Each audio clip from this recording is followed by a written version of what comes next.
Aedas Homes trabajamos para que tu vida en casa sea más bonita. Aedas Homes. Bonita la casa, bonita la vida. José María Oquín, catedrático de Economía de la Universidad Pablo de Olavide. José María, muy buenos días. ¿Qué tal? Buenos días. Encantado de recibirle esta mañana. Sobre la mesa hay muchísimos asuntos que captan la atención y entre otros están esas goteo de previsiones económicas sobre lo que va a ser la evolución de la economía española este año y el próximo. Hemos visto entre las últimas BBVA Research y el Instituto de Estudios Económicos cómo elevan el PIB para 2021, la última de la IREF que la mantiene, pero que no son optimistas de cara a 2022. Bueno, yo creo que aquí hay dos aspectos a considerar, ¿no?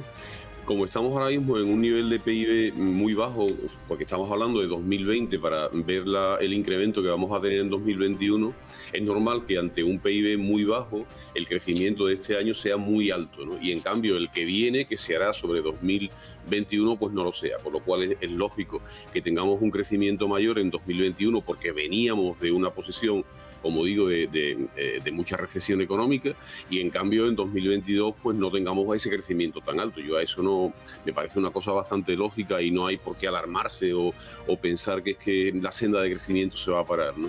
Lo que yo no veo ahora mismo tan claro es que las previsiones que estamos haciendo se vayan a mantener, porque me parece que se está produciendo un cambio de tendencia y nada bueno.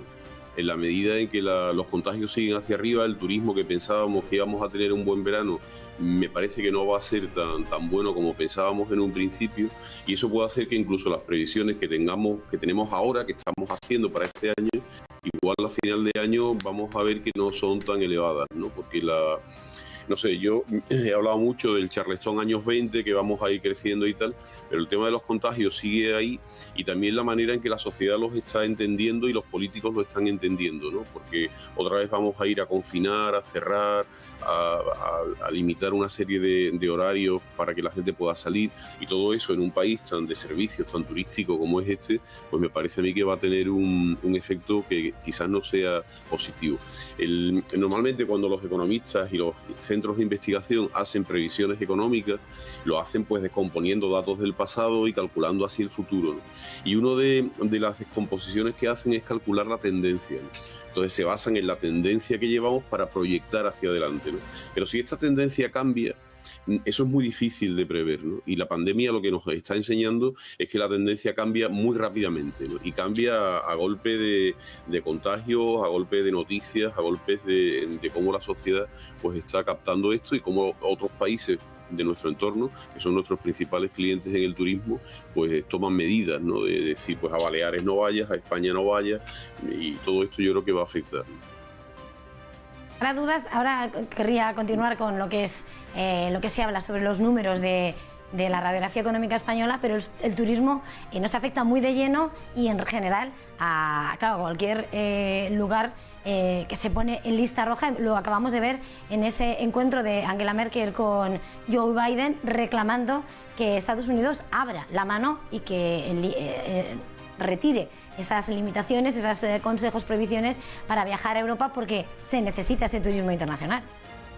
Claro, ahora mismo un poco estamos viviendo del turismo europeo, ¿no? En base al pasaporte sanitario y a las relaciones que mantenemos en los países, ¿no? En Gran Bretaña, ya aún fuera de la Unión Monetaria, pues entonces juega, y de la Unión Europea juega de otra forma, ¿no? Pero está claro que el turismo norteamericano es un turismo de mucho poder adquisitivo y que para muchos países es fundamental, ¿no?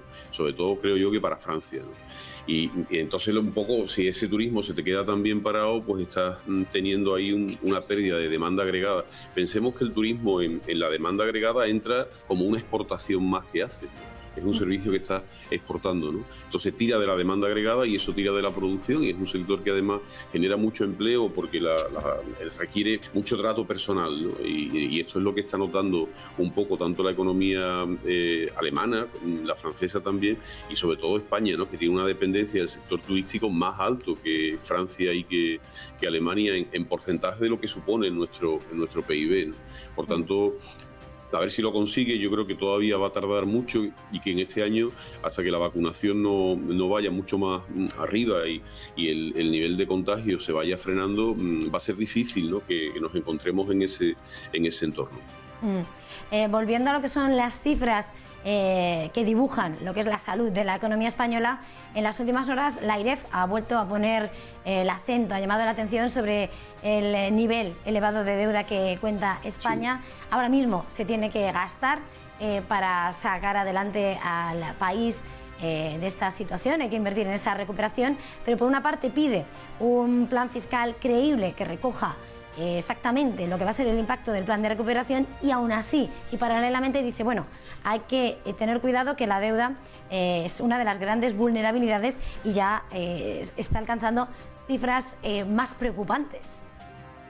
Sí, la deuda está claro que se ha disparado, ¿no? Y todavía hay formas de calcularla, ¿no? Porque la deuda del Estado a lo mejor la calculas y dejas fuera pues algún componente de deuda que tiene que ver con un endeudamiento en pensiones o en electricidad, en toda la factura y la deuda que ha ido originando el sector, que no se computa, pero la OCDE sí lo hace, ¿no?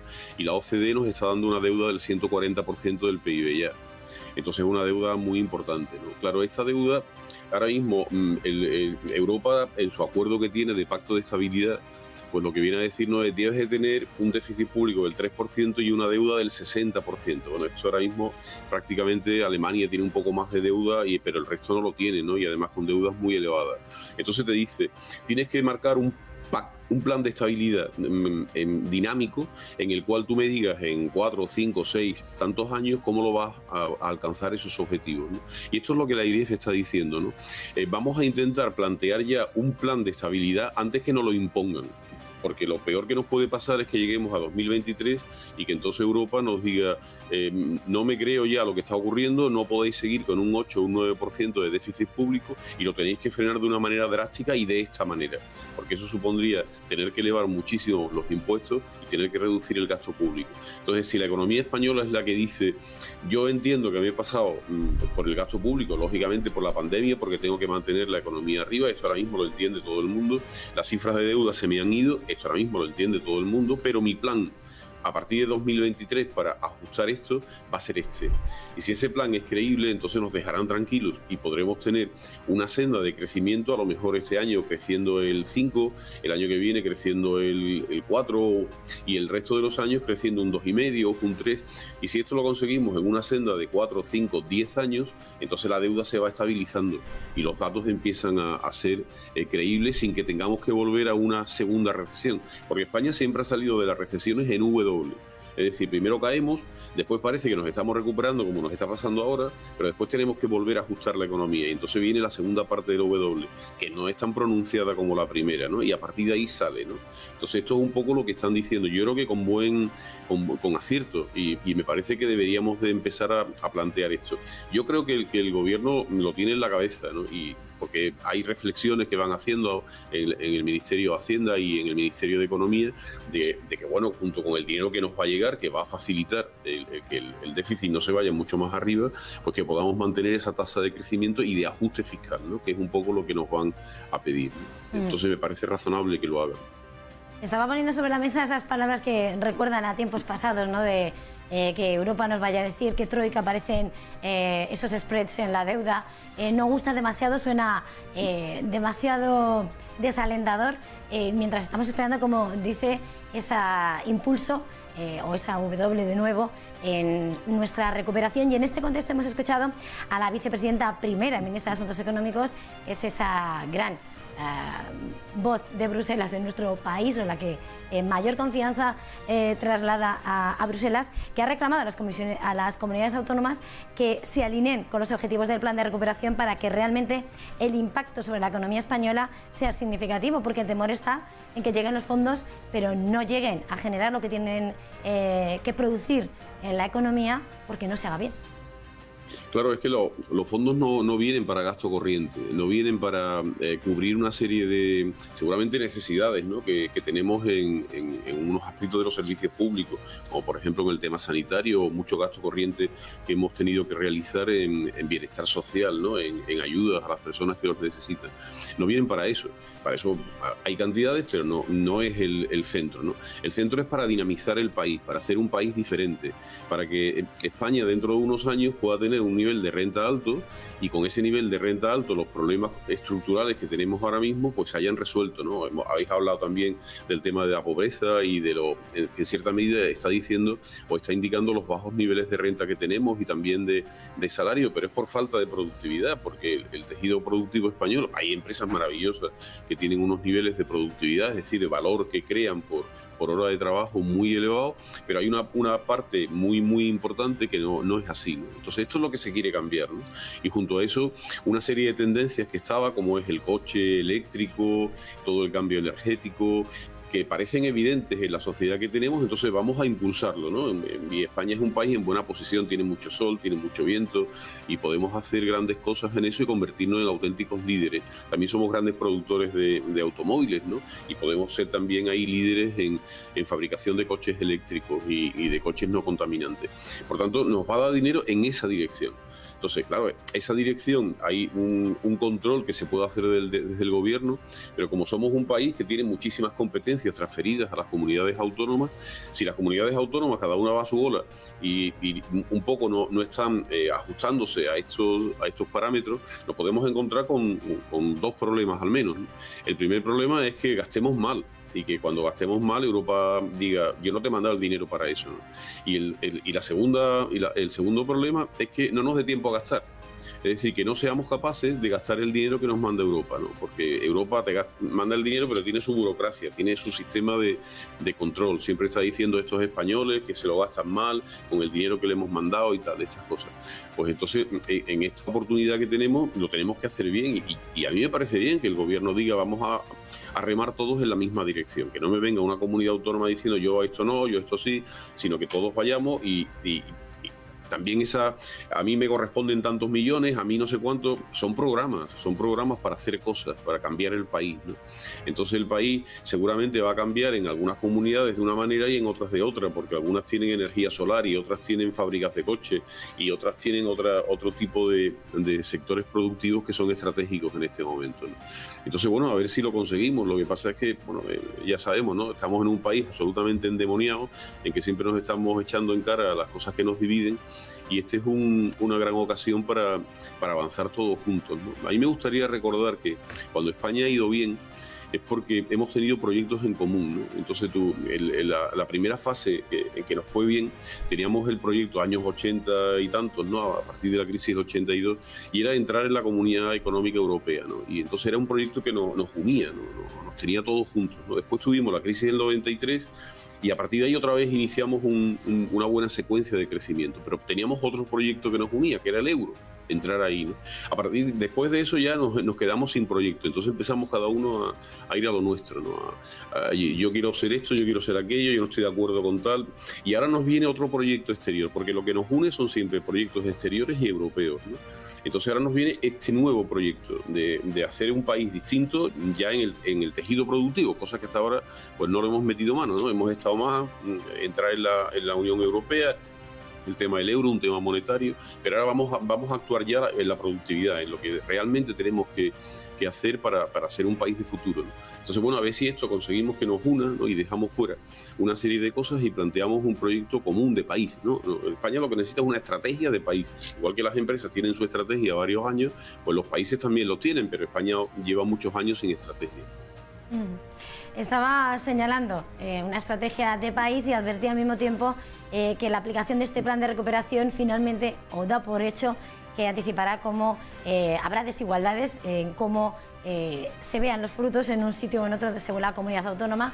Desigualdades que ya se están viendo, lo mencionaba hace un momento al hablar de ese informe de pobreza, en el que además decía como la población española en riesgo de pobreza ha aumentado hasta el 26,4% en 2020, que es el dato más alto desde 2017, pero entre las variantes que chocan en este informe es que incluso es significativo cómo, pese a tener trabajo, no se elimina totalmente la posibilidad de encontrar en esta situación de vulnerabilidad, pues el 15% de los ocupados se encontraban en riesgo o en pobreza.